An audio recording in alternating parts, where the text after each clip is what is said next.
Koulam. J'aimerais vous proposer effectivement une étude comparative ce soir par rapport à ce que nous avions évoqué ici et là sur la différence des textes mentionnés dans la Haggadah par rapport aux originaux mentionnés dans la Torah, sachant que les 4 fils que nous mentionnons le soir du Seder dans la Haggadah sont en fait 4 enfants qui n'ont pas été inventés par les sages, les auteurs de la Haggadah, mais ce sont des textes de la Torah, des Écritures saintes. Ce sont des textes de la Torah dont les références, je vous les ai fait parvenir entre le 12e, 13e chapitre de l'Exode et ensuite le 6e chapitre du Deutéronome. C'est intéressant si vous avez les textes sous les yeux en hébreu ou en français. C'est peut-être mieux en hébreu, mais vous avez la possibilité effectivement de les découvrir en même temps qu'on va les étudier. J'avais promis à certains d'entre vous de montrer quelques agadotes. Alors moi, je suis un grand collectionneur, j'en ai peut-être une petite cinquantaine chez moi. Vous avez ici une version, alors ce sont des versions réimprimées. Vous avez ici une version des pays de Balte. J'ai ici une Haggadah du Maroc.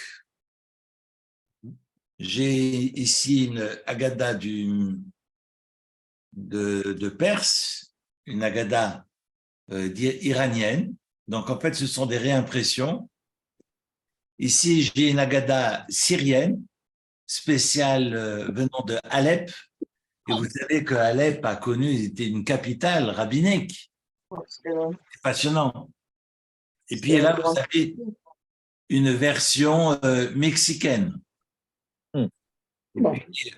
J'ai des pièces rares, voilà, qui est une française, mais qui date, qui a 300, 400 ans. Et on a pratiquement la même. Et donc, en fait, moi, dans laquelle je travaille le soir du Seder, c'est une version qui a 58 ans, qui a mon âge. Et en fait, c'est dans celle-ci que je fais mon Seder depuis que je suis né. Raison pour laquelle, non pas ces taches d'usure, mais tout simplement des taches de vin. Voilà. Des taches de vin parce que ça ne loupe pas, surtout les jeunes enfants renversent la moitié. Alors, généralement, dans les familles où j'ai pu évoluer, que ce soit à Jérusalem, Nebrak ou à Strasbourg, en fait, tendent des nappes en plastique jetables, parce qu'ils savent que ça va être la marée, ça va être la mer Rouge à la fin du Seder. Et puis avec la matzah, amusez-vous à tout nettoyer. Alors on en fait une boule, on met ça à la poubelle. C'est évidemment pas très écologique, mais c'est vrai que le jetable, le soir de Pessah, ça aide. Voilà, en tous les cas, comment? Je dis coucou Eric, on est à Boston. On t'oublie pas.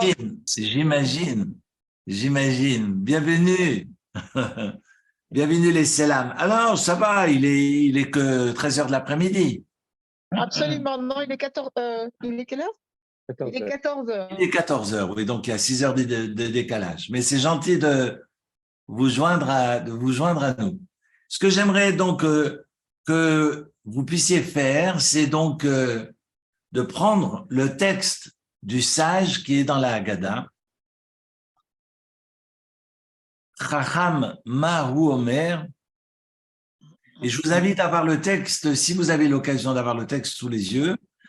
Autrement, je vous invite à ouvrir Deutéronome chapitre 6. Ce Deutéronome, il est très, très, très important parce que vous allez comprendre ce que j'aimerais partager avec vous ce soir. Pour autant, et je tiens à le préciser, je ne détiens pas la vérité. Je vous propose une lecture. C'est ma lecture du jour. Et c'est cette lecture que je souhaite partager ce soir avec vous. Il est possible que l'année prochaine, ma lecture soit totalement différente, voire diamétralement opposée. Mais peu importe, l'idée que j'aimerais partager avec vous ce soir, me turlupine depuis quelques années. Et puis, c'est basé sur une étude du Midrash Tanhuma. Alors, je vais en parler dans quelques instants. Vous avez donc le texte du Chacham qu'on mentionne, qu'on désigne par le sage de la Haggadah, qui est donc le premier mentionné. Et il est mentionné face à sa chavruta. Ce qu'on appelle la chavruta en hébreu, c'est la personne qui étudie avec vous. Quand vous entrez dans une école talmudique, dans une yeshiva en Israël ou ailleurs, eh bien, vous êtes invité à étudier, surtout, n'étudiez pas seul, vous êtes systématiquement assis avec une chavruta, avec un chaver, un proche qui va donc étudier et puis vous questionner surtout et vous permet de vous remettre en question. Et c'est le but de l'étude. On n'étudie pas seul. Si on veut réellement avancer, et je vous le dis sincèrement, si vous voulez avancer dans l'étude de la Torah, eh bien, il faut étudier à deux. Et c'est la base de la Chavruta. Et c'est d'ailleurs le cas de le dire, parce que la Chavruta, c'est un duo qui va permettre à l'un et à l'autre, finalement, d'échafauder, de construire des hypothèses et puis de trouver du sens ensemble. Alors, on avance dans le Talmud que la Chavruta du Chacham, c'est le Racha, et que la Chavruta du Tam, c'est le She'eno Yodea Lishol. Si on devait traduire, Chacham, c'est le sage. Sage parce que ça vient aussi d'ailleurs du verbe chiker, c'est-à-dire celui qui se frotte le palais avec sa langue. Évidemment, lorsque vous recevez une connaissance, vous ne l'avalez pas comme ça, sans la tournoyer, sans la frotter contre le palais. Ça veut dire que la connaissance, vous ne l'accueillez pas comme parole d'évangile. Eh bien, vous êtes en mesure, évidemment, de douter, de remettre en question ce que l'on vous avance. Et c'est le propre même de la sagesse, qui est le fait d'acquérir des connaissances, mais également de faire preuve d'humilité. Je ne suis pas dans ce rapport, dans cette toute-puissance quant à l'acquisition de ces connaissances. Je suis en mesure d'être dans cette humilité. Vous pensez bien que la connaissance ne fait pas la grandeur. Ce n'est pas les plus primitifs qui ont, et là j'exagère, mais je le fais exprès, ce ne sont pas les plus primitifs qui ont causé la Shoah.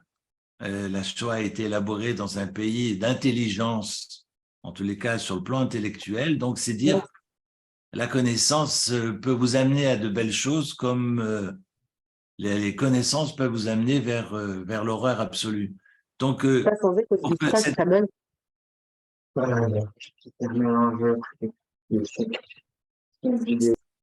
si, ouais, j'entends des voix, comme Jeanne d'Arc. Si vous avez cette connaissance, mais que vous faites preuve d'humilité, alors vous dites pas amen à tout ce que vous entendez et vous êtes capable, comme ce noyau d'olive, que vous laissez tourner dans la bouche encore et ça peut traîner des heures, voire la journée.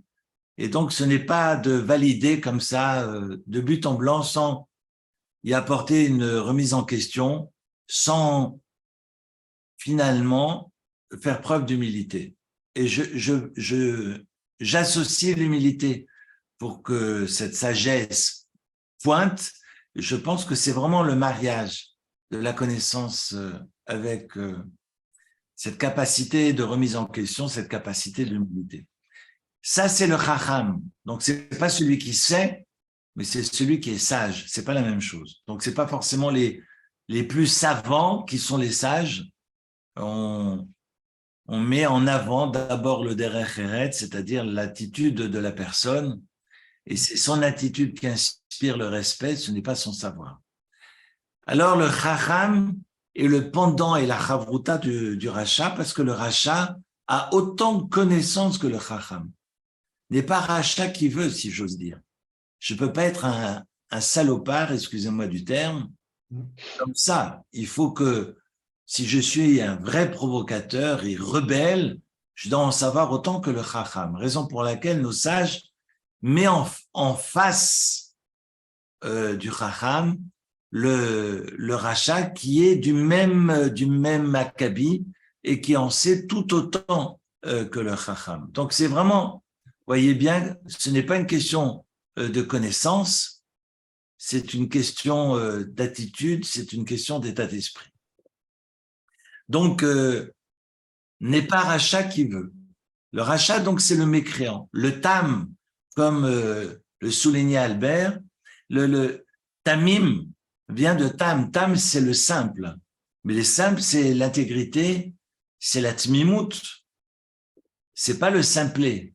Ce serait une grosse erreur de le présenter comme ça. Ish Tamim. Ishtam, d'ailleurs, on parle d'Ishtam pour Jacob. Donc, Tam, c'est vraiment la Tmimout, l'intégrité, la capacité à être entier. On parlerait aujourd'hui de congruence, c'est-à-dire je fais ce que je pense et je pense ce que je fais. Je suis à l'extérieur comme à l'intérieur et inversement. C'est ce qu'on appelle la Tmimout, être entier. Ça, c'est le Tam, qui est donc souvent traduit dans nos Haggadot par le simple, et chez Eno Yodea Lishol, celui qui ne sait poser de questions. C'est marqué dans la Haggadah, At Petachlo, c'est à toi de lui parler, de lui ouvrir la bouche, mais At, c'est marqué au féminin.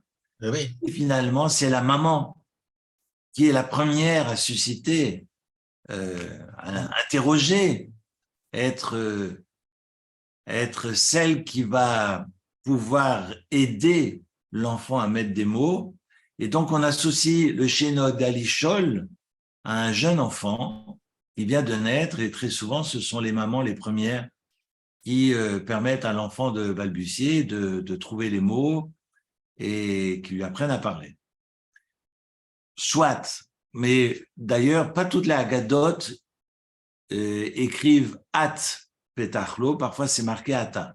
Donc, c'est pas forcément la mère qui va être la première, mère spirituelle ou biologique, on s'en fout, mais c'est pas forcément la mère qui est la première à parler avec cet enfant qui ne sait poser de questions.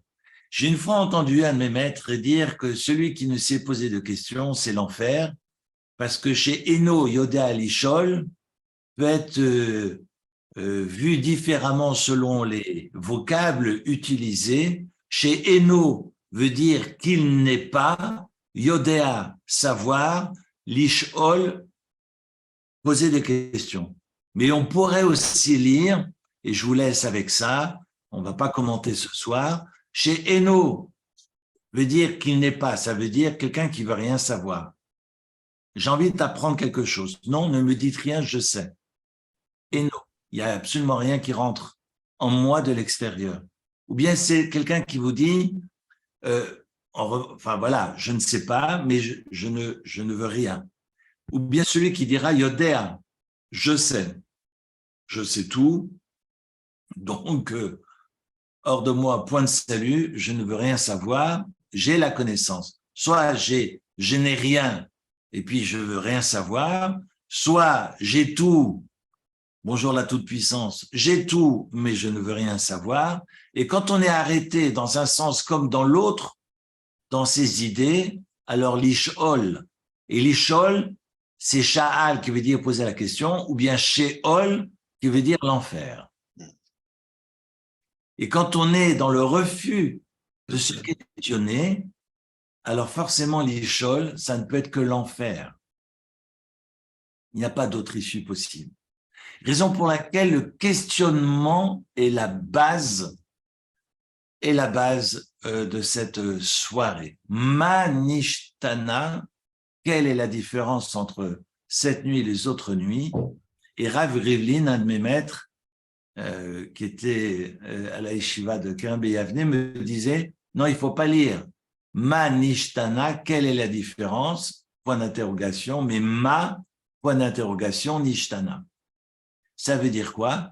Au lieu de dire quelle est la différence, dites juste quelle, quoi, comment, qu'est-ce, point d'interrogation. Et si vous êtes en mesure de poser des questions, nishtana, les choses changent.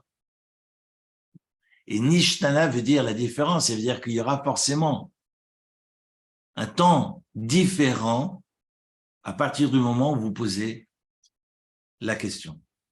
On sait bien que Adam a pour valeur numérique 45, qui est exactement la même valeur numérique que Ma, qui veut dire quoi, raison pour laquelle Oaknin parle de cohabilité, c'est un néologisme que j'aime bien, mais c'est la mesure finalement de questionner et ne pas dire amen à tout, et ça c'est vraiment l'appareil juif.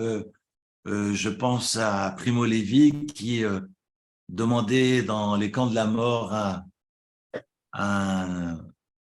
un nazi pourquoi il se passe, pourquoi tout ça, et puis cet Allemand qui lui avait répondu. J'ai des références de cette anecdote qui évidemment fait froid dans le dos, et l'Allemand qui dit ici, kein warum, ici il n'y a pas de pourquoi. Donc il y a des espaces, il y a des lieux où le pourquoi n'a plus sa place, et on est dans un monde complètement figé et arrêté, je dirais un monde englué. Et c'est vraiment le côté sédentaire, mais au sens péjoratif du terme, c'est le côté sédentaire de l'Allemagne nazie, mais c'était aussi le côté sédentaire de Mitzrayim, de l'Égypte. Claude Rivlin, qui est de l'école des mines, qui est un doyen, qui est, grâce à Dieu, continue à enseigner à Paris, qui un jour, pour l'avoir écouté, mais surtout lu ce qu'il a écrit, comparait autour de cette question et avançait la différence entre le nomadisme et le sédentarisme. Le nomadisme, le nomade qui est l'hébreu, qui descend en Égypte, et le sédentaire qui est l'égyptien, et qui est finalement dans cette capacité de structuration, mais en même temps dans l'effacement des visages humains. L'effacement des visages humains autour, et il mentionnait les fresques égyptiennes, où finalement les soldats, outre le pharaon qui est le dieu, tous les soldats ont le même visage. Alors, je lui ai posé la question, oui, mais bon, c'est parce que de marquer les détails du visage. Non, non, non, quand on voit la capacité artistique, quand on voit les hiéroglyphes, quand on voit ces fresques dans les pyramides, pensez bien, ils étaient tout à fait en mesure de proposer des visages différents les uns des autres. Non, tous les visages sont identiques. On est dans le même, ce même philosophique. C'est-à-dire qu'on est à l'identique, et c'est le propre finalement du sédentaire. C'est-à-dire qu'on va effectivement tout, je dirais, ancrer, mais de manière totalitaire. On est dans un système de planification, on l'a connu à travers le communisme, où finalement le visage humain disparaît. Et tout le monde est loti à la même enseigne. On nivelle absolument le tout, et donc il n'y a plus de place. Il n'y a plus de place pour l'humain avec un H majuscule. Alors pourquoi l'hébreu a besoin de descendre en Égypte? Peut-être qu'il y a une dimension du sédentaire qui est nécessaire dans cette structuration, qui est nécessaire à son développement personnel. L'hébreu, peut-être, c'est une proposition, c'est une hypothèse de ma part, doit passer par l'Égypte pour apprendre effectivement à se bâtir intérieurement et puis bâtir extérieurement. Et il n'y a que ce passage pour le nomade qui est l'hébreu, ce passage en Égypte obligé, lui permettant effectivement de pouvoir ensuite féconder une nation, un peuple, une terre, et de construire finalement, l'avenir. Alors voilà la différence entre les 4 enfants. J'ai avancé il y a quelques jours l'idée qu'il y en avait peut-être un 5e, mais ce n'est pas l'objet de la soirée. Je vous invite à relire Elie Wiesel. Il y a peut-être un enfant qui n'a pas osé franchir le seuil de la maison. Ce qui est pour moi important, c'est de nous arrêter sur ce chiffre 4 qui fait référence aux 4 formes de libération qu'il y a au début de l'Exode, au chapitre 6. C'est la paracha de Vaïra, où on parlera de faire sortir, de délivrer, de libérer et de se responsabiliser à travers la réception de la Torah sur le mont Sinaï. Et ces 4 formes de libération sont exprimées de manière différente, donc désignent vraiment 4 étapes. Et il n'y en a pas 3, il y en a 4. Raison pour laquelle les Chachamim, nos sages, vont reprendre cette symbolique et vont découper la Haggadah en 4 parties, vont proposer également 4 coupes de vin, 4 questions, et puis ces 4 enfants que nous allons étudier ce soir. Chacham, j'en viens au texte de la Haggadah, Chacham Mahu Omer. Le sage, que dit-il? Ma'edot v'achukim v'mishpatim, Asher tziva adoshem Elokeinu etrem. Que signifient donc les témoignages, chukim, les lois irrationnelles, et puis mishpatim, les préceptes, les ordonnances, que Dieu, l'Éternel, notre Dieu, vous a ordonné. C'est intéressant ce vous. Et donc aussi tu vas lui dire qu'il chot à Pessar comme les lois pascales, comme les lois de ce soir, que en maftiri nachar à Pessar, qu'après le sacrifice pascal, après avoir mangé de ce sacrifice, on ne termine pas la consommation de ce sacrifice avec un ajout de dessert quelconque. On ne peut pas prendre de dessert ce soir.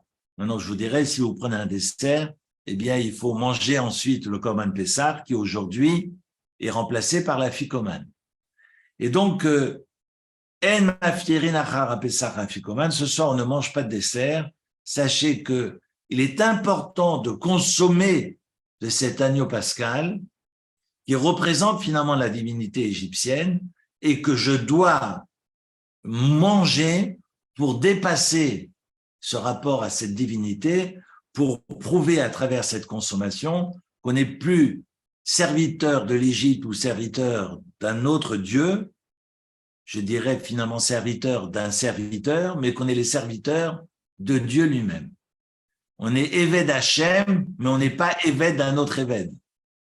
Pour autant, si effectivement Pharaon est un Éved, et ce serait se fourvoyer, raison pour laquelle il n'y a pas d'esclave juif et on lui oblige, après avoir travaillé pour pouvoir rembourser ses dettes ou rembourser son larcin, de partir, de quitter son maître, et s'il ne veut pas sortir, quitter son maître parce qu'il est au chaud et qu'il dort sur du futon et qu'il roule en Rolls-Royce, on lui dira, ah ben on va te percer l'oreille, parce que c'est comme si tu n'avais pas entendu ce que je t'ai dit sur le mont Sinaï, tu dois devenir mon serviteur et tu ne peux pas être le serviteur d'un serviteur.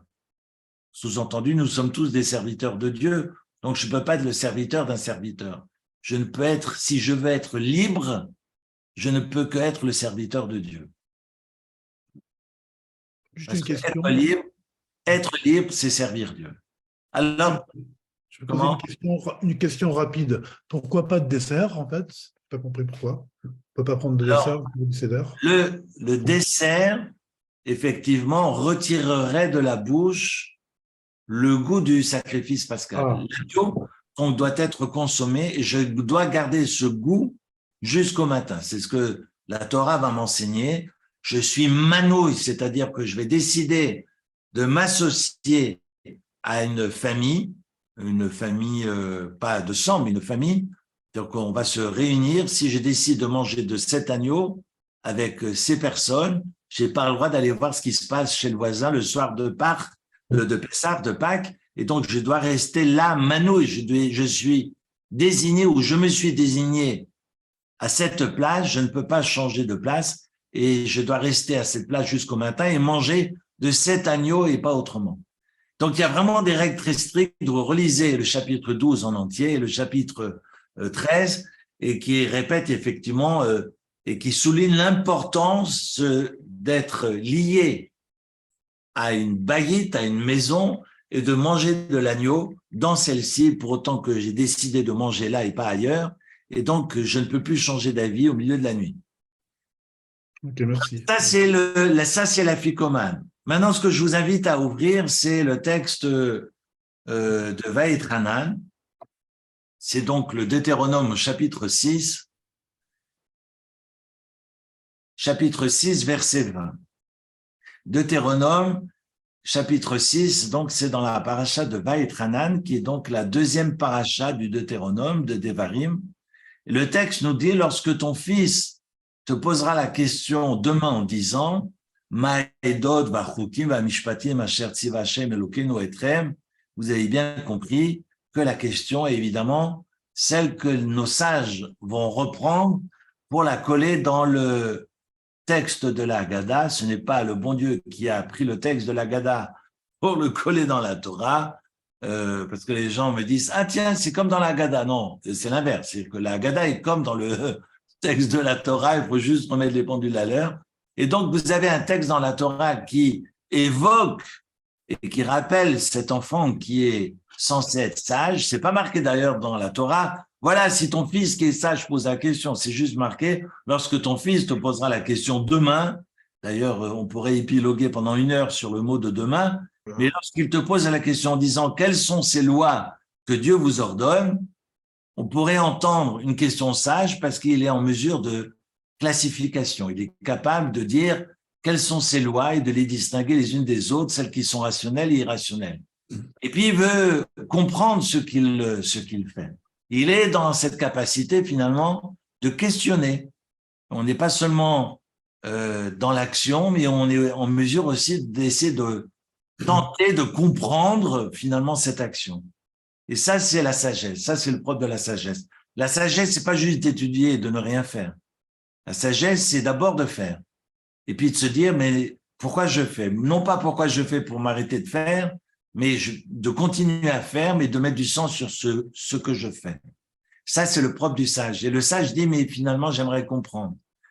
Et s'il est effectivement dans une question de sage, une question de sagesse, alors il faut être au niveau. Il faut être en phase. Il faut être congruent.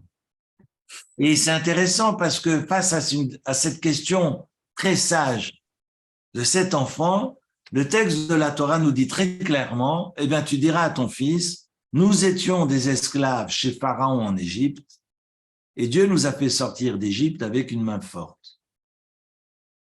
Et vous me direz, évidemment, c'est la réponse qu'il fallait donner aux sages. Ah bon? L'enfant vous pose la question, finalement, c'est quoi le sens des mitzvot? Autrement dit, j'extrapole peut-être, mais je ne le crois pas, c'est quoi le sens de la vie? Et quand l'enfant vous pose la question, c'est quoi le sens de la vie? Eh bien, la Torah vous dit, rappelez-lui que Dieu nous a fait sortir d'Égypte avec une main forte. Alors évidemment, vous ne pouvez pas comprendre une telle réponse.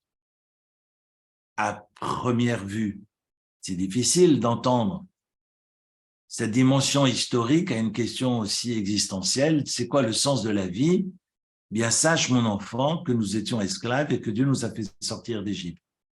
Alors, peut-être que les sages, quand ils reprennent le Chacham dans la Haggadah, peut-être qu'ils vont tenter finalement de répondre à cette question existentielle. Si existentielle est-elle, et donc nos sages, les auteurs de la Haggadah diront « Oui, c'est une question fondamentale.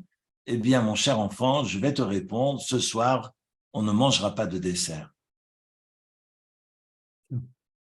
Évidemment, c'est incompréhensible. Et ce qui est incompréhensible, c'est que le texte de la Torah ne semble pas répondre, et dans la Haggadah, eh bien, encore moins. Alors moi, ce que j'aimerais vous proposer, c'est une lecture.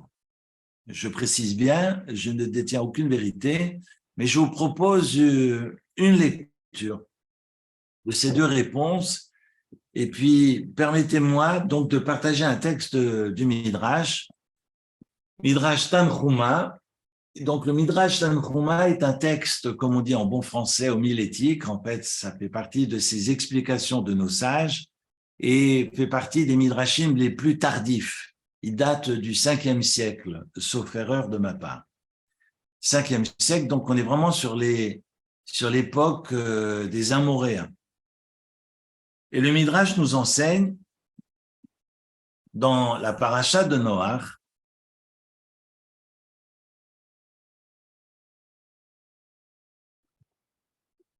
Alors, je vais juste vous lire un passage, mais après, je vais vous expliquer.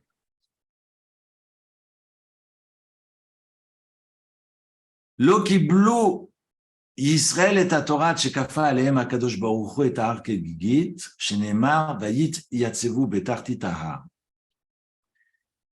ואמר הקדוש ברוך הוא לישראל, אם מקבלים התורה, אתם את התורה מוטב, ואם לה שם תהיה קבורתכם, ואם תאמר על התורה שבכתב, כפה עליהם את ההר, ועלו משעה שאמר להם מקבלים אתם את התורה, ענו כולם ואמרו נעשה ונשמע, מפני שאין בה יגיעה וצר והיא מעט, אלא אמר להם על התורה שבעל פה, שיש בה דקדוקי מצוות קלות וחמורות. והזה מוות, וקשה חישואל כי נעתה לפי שאין לומד אותה אלא מי שאוהב הקדוש ברוך הוא בכל ליבו ובכל נפשו ובכל מאודו. Je vais vous expliquer ce que le Midrash vient nous enseigner et pour moi c'est une bombe nucléaire.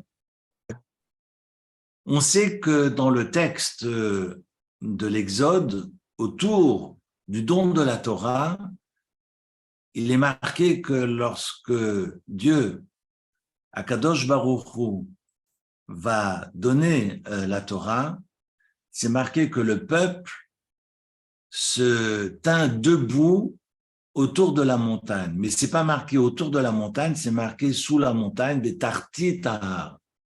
Et là, évidemment, ça a suscité beaucoup de questionnements de la part de nos sages. Les Chachamim vont avancer dans le Talmud, c'est dans le traité de Shabbat, diront que le bon Dieu a pris la montagne, Kafa Aleem Har Kegigit, a mis la montagne au-dessus de la tête du peuple et leur a dit, si vous acceptez la Torah, c'est bien, bravo. Si vous ne l'acceptez pas, eh bien là sera votre tombeau. Bonjour le libre arbitre. Effectivement, la Gemara va poser la question après, je l'ai sous les yeux. Alors, Mikan Moda Rabba Leoraita, c'est un bon prétexte pour la Torah, sous-entendu de ne pas la faire. Parce que si on m'oblige de faire quelque chose que je n'ai pas accepté de plein gré, eh bien j'ai Moda Rabba, j'ai toutes les excuses du monde pour refuser. Et puis, Afal Piquet nous dit Rava dans la Gemara de Shabbat, Hadur Kabloa Bima Achashverosh, Kimu Vekiblo Ayudim, Kimu Mashi Kiblo Gvar. Et la Gemara va essayer d'arranger les bidons en disant, mais ne vous inquiétez pas, même si la Torah a été forcée au moment du don de la Torah, eh bien, elle a été acceptée finalement de plein gré plus tard, à l'époque d'Assuérus, au temps d'Esther, où il est marqué Kimouv et Kiblou. Ils ont fait, ils ont reçu. Ben, évidemment, ça paraît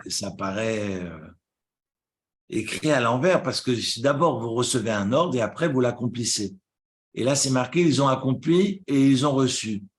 Et de là, le traité talmudique dans Shabbat dira, en fait, ils ont accepté ce qu'ils avaient reçu auparavant. Et donc, c'est une acceptation rétroactive. Vous comprenez? Une acceptation rétroactive. En fait, ils ont refusé au moment où Dieu va leur donner la Torah, mais la Gemara propose comme réponse, non, mais même s'ils ne l'ont pas accepté de plein gré, c'est comme s'ils l'avaient accepté de plein gré, parce que plus tard, autrement dit, pratiquement 800 ans plus tard, à l'époque de la reine Esther, eh bien, ils sont tellement enthousiastes du miracle qu'ils sont en train de vivre. Haman est en train de faire la balançoire sur la potence et se disent, voilà, là, on accepte effectivement la Torah qui nous a été donnée de force à l'époque du Sinaï. Ok, mais le Midrash nous dit, ça joue pas. Pourquoi? Parce que dans la paracha des Mishpatim, il n'y a pas d'ordre prépondérant. La Torah nous rappelle juste que les Béné Israël, au pied de la montagne, clameront haut et fort, Naase Venishma, nous allons faire et ensuite nous comprendrons. Et là, évidemment, la Gemara nous dit, mais ils sont fous ces Juifs, d'accepter sans réfléchir. C'est se tirer une balle dans le pied, c'est complètement... D'ailleurs, la Gemara nous parle de peuple Ampaziza, de peuple complètement, je dirais, incompréhensible pour ne pas être grossier, et qu'il est incompréhensible que le peuple ait accepté de force la Torah. La preuve, c'est qu'ils diront Naaseh v'nishma finalement. Ils n'ont pas accepté de force, ils l'ont accepté de plein gré. Ils ont eux-mêmes dit Naaseh v'nishma. On est prêt à accueillir la Torah et puis, quoi qu'il arrive, nous essaierons de la comprendre ultérieurement. Pendant que je vous parle, je pensais à d'autres références, mais on aura l'occasion, évidemment, d'y revenir le cas échéant.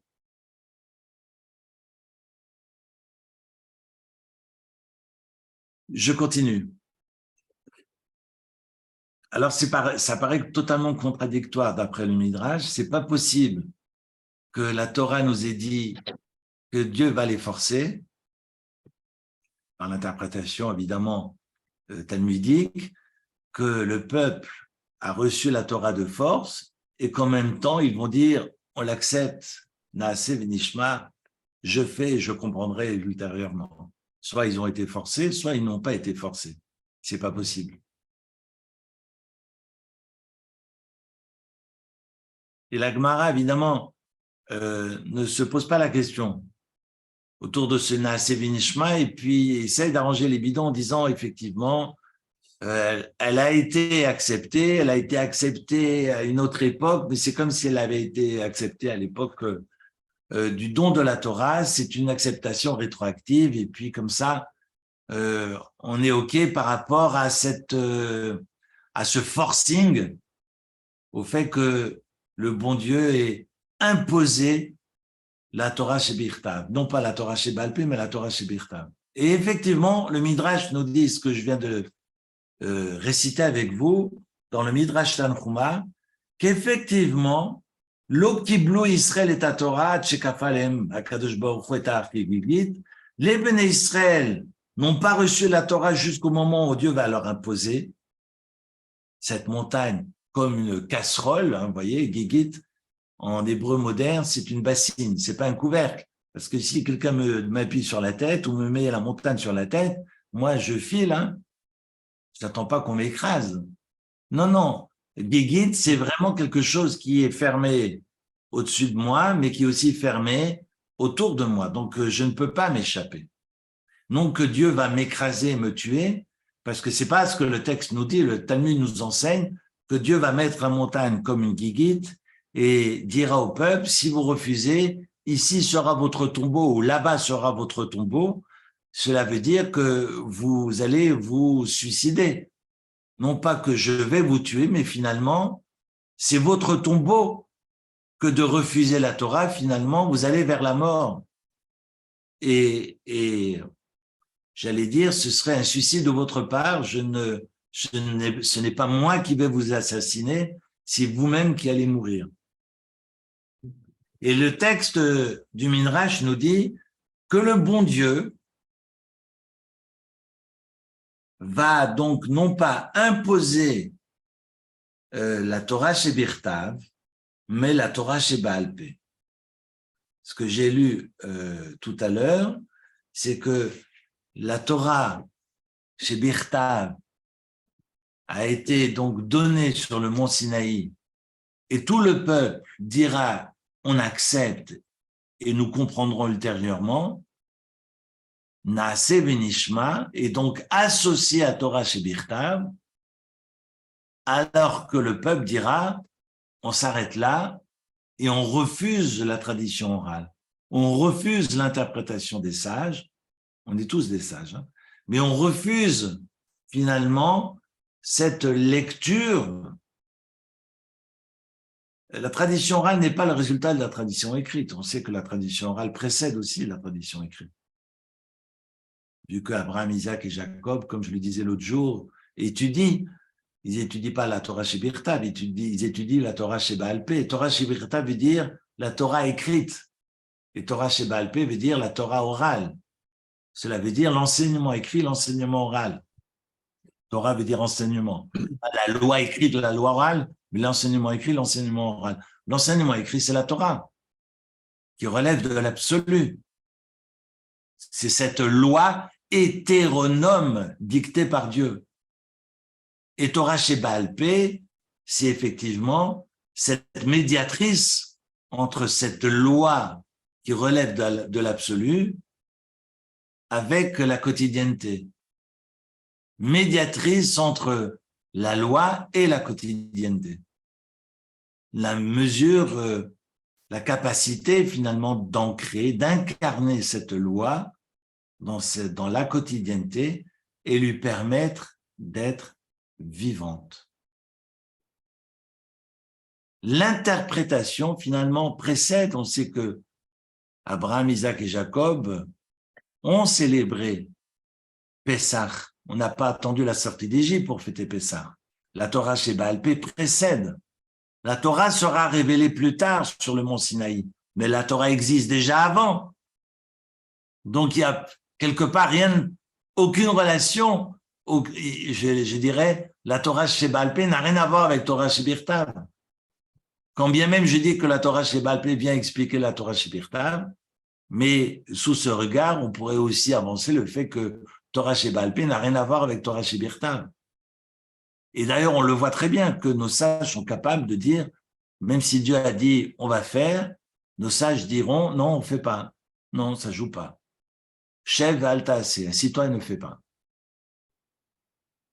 Quand une loi de la Torah, donc une loi divine dira Koum va aseh, lève-toi et fais et agis, nos sages, tous les sages, nos sages ont le pouvoir de dire Shev alta aseh, assis-toi et ne fais pas. Par exemple, si le jour de Sukkot, je dois prendre mon lulav et que c'est le jour de Shabbat, et j'ai l'obligation de prendre le lulav, eh bien, nos sages vont enseigner que le jour de Shabbat, on ne fera pas le lulav. Shev alta aseh. Ah, mais ça contredit une loi de la Torah. Donc, nos sages ont décidé que le jour de Shabbat, pour ne pas être amené à enfreindre le Shabbat, on ne fera pas la mitzvah du lulav. Donc, ils ont la force, justement, de s'opposer à une loi, si j'ose dire, de la Torah. Donc, le lien est à la fois étroit et pas étroit. On a une loi orale qui donc précède. Et comme j'expliquais l'autre jour, finalement, ce n'est pas l'histoire qui dégage la loi, l'histoire est là, et l'histoire va permettre d'ancrer cette loi. On voit bien qu'ils vont fêter la Pâque avant de sortir d'Égypte. Alors qu'après, on dira, oui, mais c'est dans la précipitation, la pâte n'a pas eu le temps de manger, n'a pas eu le temps, pardon, de gonfler, c'est pour ça qu'on mange de la matzah. Mais ils ont l'obligation de manger la matzah la veille. Qu'est-ce qu'on me raconte de précipitation? La matzah, elle est mangée déjà la veille, au soir. Et là, ils ont eu le temps de faire gonfler ou pas gonfler. Donc, il y a une précipitation dans l'extraction d'Égypte, dans la sortie d'Égypte. Ok, le texte de la Torah l'écrit. Mais le soir du Seder, ils sont installés tranquillou sur leur lit et leur divan dans l'Égypte antique, et puis ils vont manger la matzah et ils vont manger du Korban Pessah.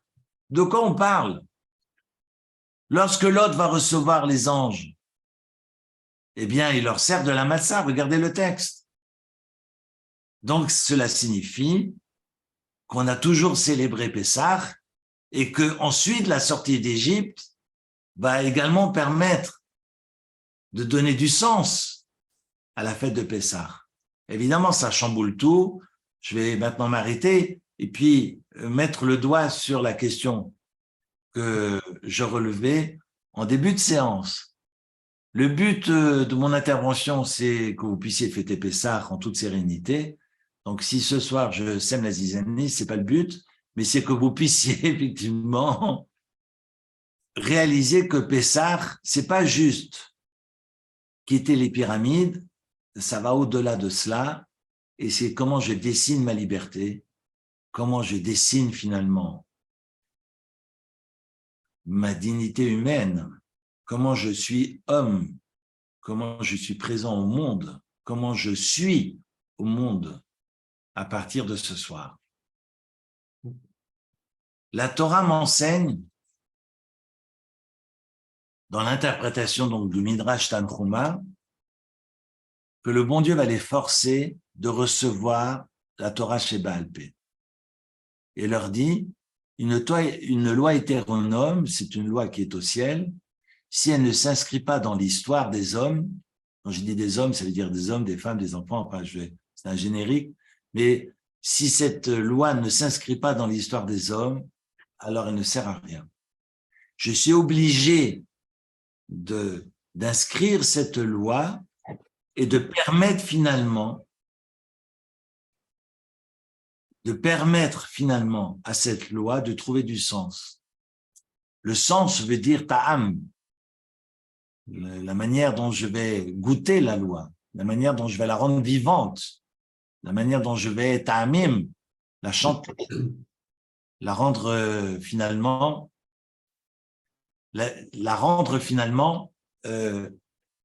ancrée, incarnée.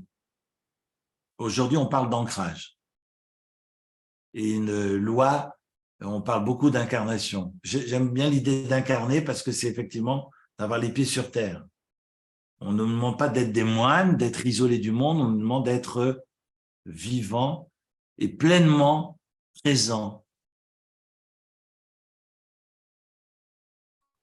Alors, que signifie l'obligation d'accepter la loi orale? Le Talmud nous enseigne que le peuple est sous une montagne comme enfermé à l'intérieur d'une bassine. Si Torah chez Baal Pé, sans extrapoler, si Torah chez Baal Pé représente l'histoire avec un H majuscule, eh bien Dieu leur dit, si vous voulez vous contenter de Torah chez Birtav, si vous voulez vous contenter uniquement de la loi et refuser l'histoire de l'humanité, c'est comme vous mettre à l'intérieur d'une bassine et de ne pas voir l'histoire, de ne pas voir le monde, de ne pas voir ce qu'il y a autour de vous. C'est vous enfermer dans cette tour d'ivoire et ça n'amène qu'à la mort. Sham tié kuvuratrem, là-bas sera votre tombeau.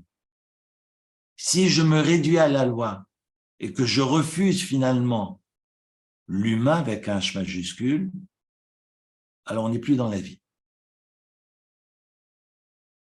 Je vous oblige à accepter la tradition orale. Autrement dit, je vous oblige à être vivant.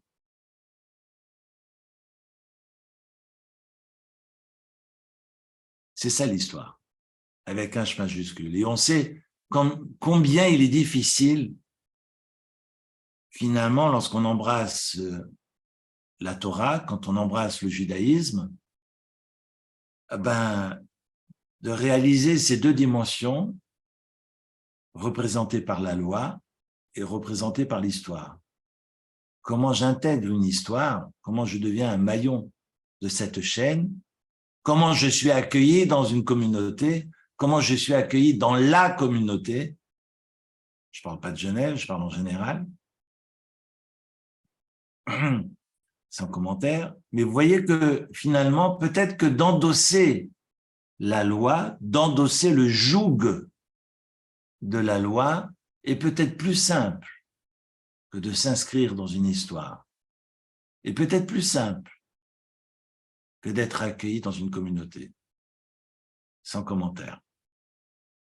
Maintenant, j'évince la question parce que je ne veux pas parler de politique, mais ce que j'aimerais revenir finalement sur la réflexion, on est nourri de ces deux dimensions, la dimension de l'histoire et la dimension de la loi.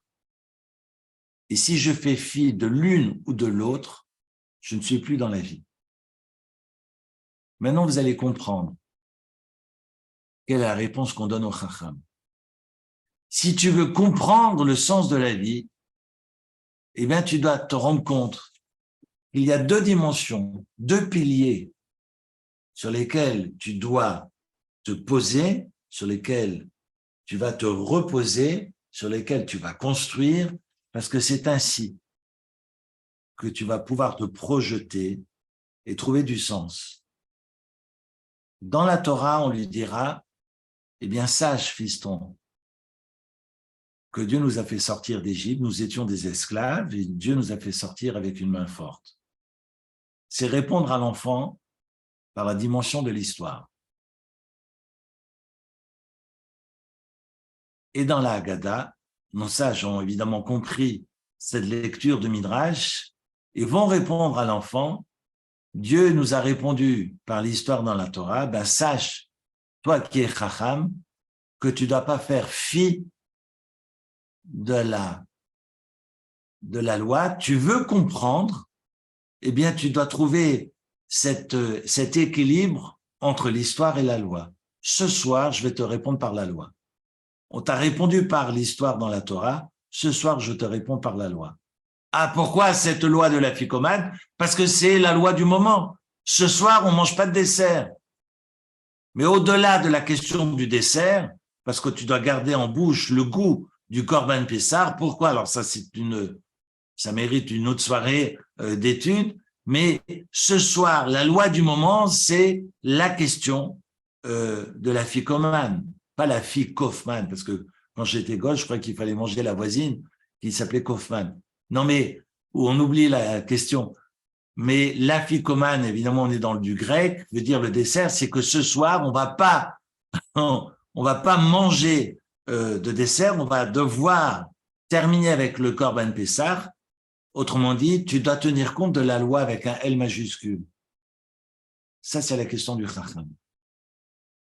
Maintenant, pour les 5 minutes qui me restent, dans cette lecture, c'est une lecture que je vous propose, parce que j'en connais une dizaine seulement, enfin moi, à mon niveau, mais vous aurez sans doute l'occasion, de par l'étude de textes ci et là, de découvrir des approches très, très intéressantes et passionnantes. Vous allez comprendre la réponse qui est donnée au rachat. Regardez le texte du rachat. Le rachat, je vous ai donné la référence et on est au chapitre 12.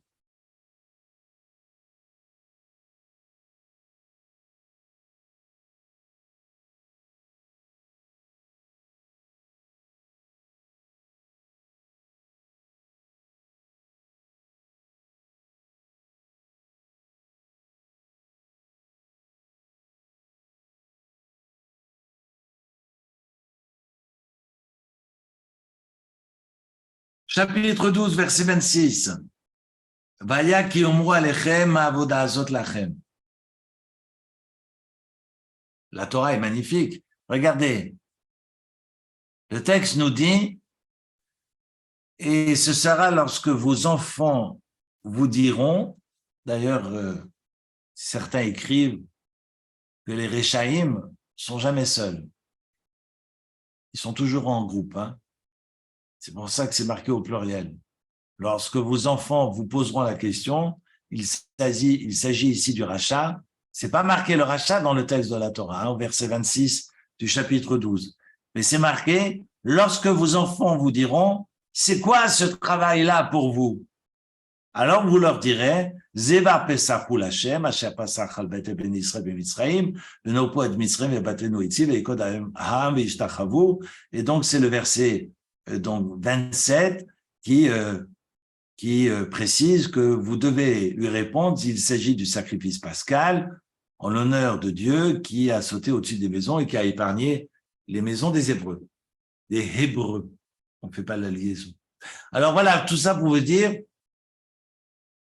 que la Torah prend la peine de répondre à cette question qu'on attribue au rachat, Ma havoda sot lachem, et curieusement, eh bien, vous voyez, encore une fois, nos sages prennent le droit, ou plutôt le gauche, de ne pas être fidèles au texte de la Torah et de proposer une autre réponse. Regardez le texte. Le texte nous dit, il précise le rachat Ma'havoda Zot Lachem, quel est ce travail-là pour vous, et donc la Haggadah va dire Lachem velolo. Il s'exclut parce qu'il dit pour vous, mais pas pour lui, ça ne l'intéresse pas. Et puisqu'il est chez Hotzi et Tatzmo Minaklal Kafar Beikar, la mesure où il s'exclut finalement de la communauté, Minaklal, il s'exclut du klal. Le klal, généralement, on le traduit par la communauté au sens large. Kafar Beikar, il renie l'essentiel. Il renie l'essentiel de la Torah. Af Ata'ake Shinav, tu dois lui agacer les dents, non pas lui casser les dents, c'est pas ce qu'il y a marqué. Haké, c'est agacer. Tu lui agaceras les dents et tu lui diras, Dieu me l'a fait, autrement dit, sorti d'Égypte. Dieu me l'a fait pour moi, mais pour moi et pas pour lui. Pas pour toi. Parce que si tu avais été là-bas, l'Oyan égal. Si tu avais été là-bas, tu serais resté là-bas. Il n'aurait pas été délivré s'il avait été en Égypte. Le texte de la Gada est très violent. Il faut comprendre, à la lecture du Midrash Tanhuma, si effectivement on doit être habité de ces deux dimensions, de la loi et de l'histoire, si cette personne me montre du doigt et me dit « je vais m'exclure de la loi », eh bien on lui répond « s'il n'y a pas de loi, il ne peut pas y avoir d'histoire ».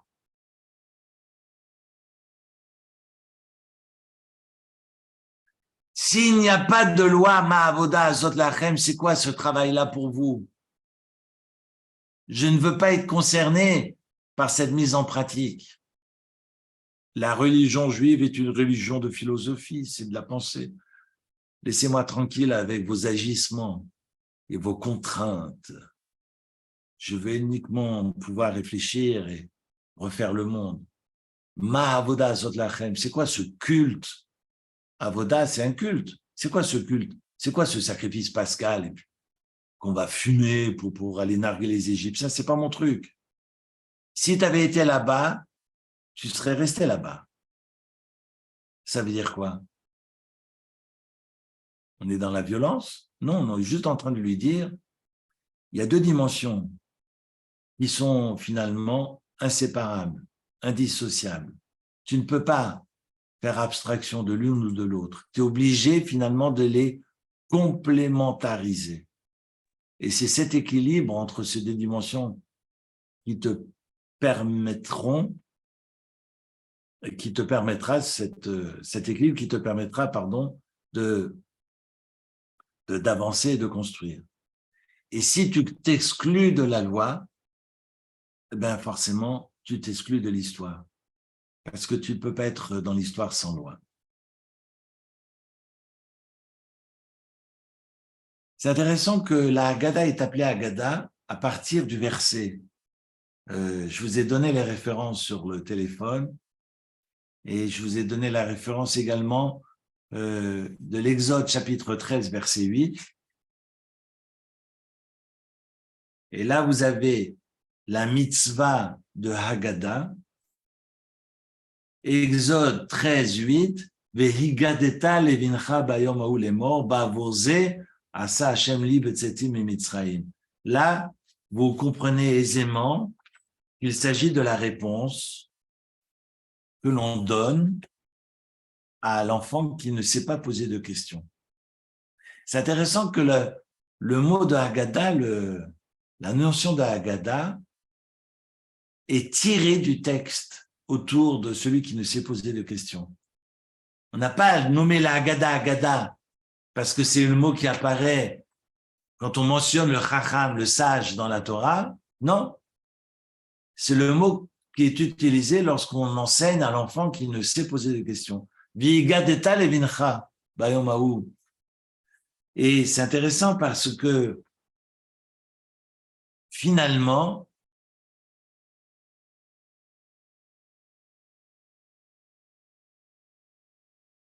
la Haggadah ne veut pas dire parler,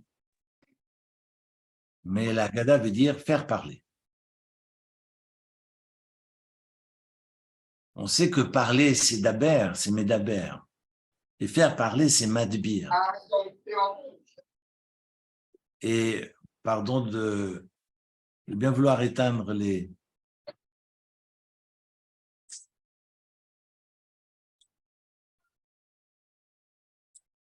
téléphones autour de vous. Non, le madbir veut dire faire parler. Et le verbe qu'on va utiliser et qu'on retrouve dans la Torah, c'est pas non le madbir, mais haggadah, qui vient du verbe le hagid, qui veut pas seulement signifier parler, mais qui signifie entrer en dialogue. Et tu dialogueras avec ton enfant. Et donc, je dois susciter la question et de l'interlocuteur, et je dois pouvoir créer un lien et pouvoir créer le dialogue. Évidemment, on est dans la parole, on n'est pas dans la communication, parce que c'est vrai qu'aujourd'hui, on est entouré de machines pour communiquer de plus en plus, et plus on communique, moins on se parle. Mais réellement, la Haggadah ne signifie pas entrer en relation via des médias, mais on est dans une relation immédiate avec l'autre. C'est ce qu'on appelle j'appelle ça se parler, mais c'est ce que la Torah va désigner par c'est de rentrer en relation et de pouvoir interroger, de pouvoir questionner et finalement de pouvoir construire avec l'enfant, quel qu'il soit. On ne parle pas d'enfant biologique. Hein. Encore une fois, je radote, mais pour moi, c'est fondamental de le souligner. Et la dernière référence, évidemment, on est au chapitre 13, verset 14, et le verset 14 va reprendre finalement l'expression du tam qui est dans la Haggadah, Vaya kishalcha vincha machar, les morts, mazot, vamarta elab, chosek yad otzianu Hashem, mimitzrayim mibet avadim. Et vous remarquez que la référence que l'on donne ici au tam est curieusement proche de celle que l'on donne au chacham dans le Deutéronome au chapitre 6. Vous allez me dire, mais alors, finalement, c'est quoi la différence entre le tam et le chacham? Si vous me posez la question, moi, je vous renvoie la question parce que je n'ai pas de réponse. Si j'ai une idée, bon, c'est une idée, ce n'est pas l'idée, je ne détiens aucune vérité, comme je le disais, mais il me semble qu'il y a quand même une différence si vous avez la possibilité de faire, non pas, on a quelques secondes encore d'études comparatives entre le texte de Deutéronome et Shemot au chapitre 13, finalement, la différence entre le tam et le chacham n'est pas simple. On voit bien que le tam, qui est un homme intègre, qui est simple, qui dit non pas c'est quoi ces lois irrationnelles, de ces lois rationnelles et de ces préceptes, de ces ordonnances, c'est en mesure de distinguer toutes ces ordonnances et les commandements divins. Je veux parler de classification, hein, on est non pas dans l'école grecque, mais on est dans la capacité finalement de distinguer, de nuancer. Eh bien, par rapport à cet enfant, on est enfant jusqu'à 120 ans, hein, je vous rassure, mais par rapport à cet enfant, eh bien, le tam posera juste la question mazot, c'est quoi? D'ailleurs, on peut aussi épiloguer sur ce mot de zot, et comme le mot de zé dans la Torah, qui ont des sens, évidemment, sont très polysémiques et ont des sens très, très riches, et l'un et l'autre. Et donc, le tam posera la question mazot, et on lui dira que Dieu nous a fait sortir, de la force de la main, Dieu nous a fait sortir d'Égypte. Vous remarquerez, et je vais m'arrêter là, vous remarquerez que pour le tam, c'est marqué le chosek yad, et le chosek n'est pas un adjectif, et là il est un substantif, on parle de force, la force de la main de Dieu qui nous fait sortir d'Égypte. Alors que pour le chacham, relisez le chapitre 6 du Deutéronome, c'est marqué que Dieu nous a fait sortir d'Égypte avec une main forte. On ne met pas cette force en avant.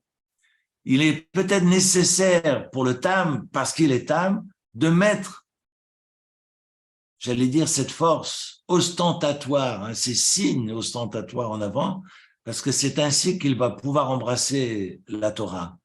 On a peut-être besoin, je dirais, non pas dans le sens péjoratif, mais plutôt dans le sens laudatif, d'un certain folklore, de cette effervescence, de ce qui est visible, pour pouvoir adhérer à la tradition juive. J'ai peut-être besoin, moi, de mon tchoulen, le Shabbat, pour me sentir juif. Il n'y a absolument rien de péjoratif. Et peut-être que ce Chosek désigne aussi cette dimension du visible qui permet finalement au Tam d'avancer et d'adhérer et de construire à son tour. Le Chacham n'a pas besoin de cela. Raison pour laquelle on lui dira au chapitre 6 du Deutéronome, Dieu nous a fait sortir d'Égypte avec une main forte. Là, on est sur un qualificatif. Dieu, évidemment, la main était forte, mais c'est pas ce qu'on va mettre en avant, c'est la fin du passou.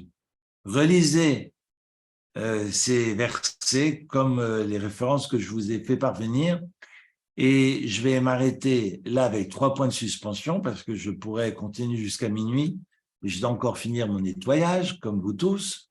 Donc, ce qui est important, c'est de comprendre que les Chachamim n'ont pas inventé ces 4 enfants, évidemment, loin de là. Ils vont extraire ces 4 enfants du texte de la Torah entre l'Exode et Deutéronome, et je vous invite à cette étude comparative qui permet évidemment de dégager du sens, mais surtout de comprendre les subtilités autour de ces changements qui ont opéré dans la restitution de ces 4 enfants dans la Haggadah. Pourquoi les Chachamim n'ont pas respecté le texte de la Torah? Évidemment, c'est pour nous apprendre quelque chose, et c'est ce que je vous invite à réfléchir le soir du Seder. Ça vous donne un programme de minimum de 3 heures.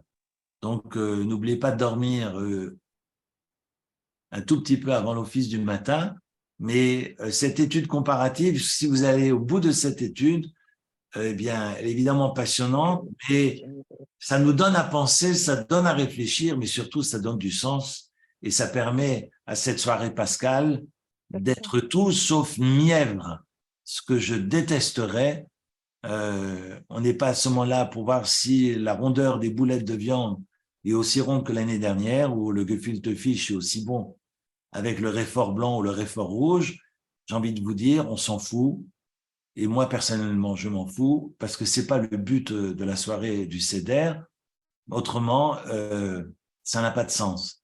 Et être au Seder, c'est justement être dans cette envie de remettre de l'ordre dans sa vie. C'est la signification du mot Seder. Et comment j'assois, comment je suis face à ce miroir, comment je me regarde et qu'est-ce que je vais bousculer en moi pour essayer, tant bien que mal, de sortir d'Égypte. Je vous souhaite une belle sortie d'Égypte, et comme on dit en Alsace, Baugut, ça veut dire de belles constructions. Je vous souhaite de beaucoup construire mercredi soir. Eric, oui. Comment?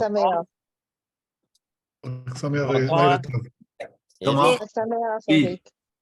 Eric, les Polonais sont plus cohérents. Ils ont mis des poissons sur la Haggadah. Ils sont concrets. Ils ont mis des gefilte fish. Ah, c'est pour ça. Eric, oui. Tu m'entends? Oui. Oui. Salutations de Tel Aviv. Ah. Écoute, il faut dire aux gens qu'il y a un 5e fils. Oui, on en a parlé tout à l'heure. C'est vrai, j'étais pas là, excuse-moi. Et le 5e fils, c'est celui qui vient pas du tout. Oui.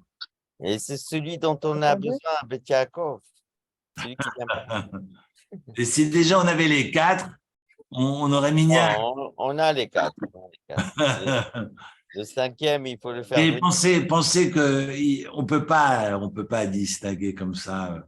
C'est un peu comme à la faculté, quand on présente l'être humain comme un être bio-psychosocial, alors les bio à gauche, les psychos à droite.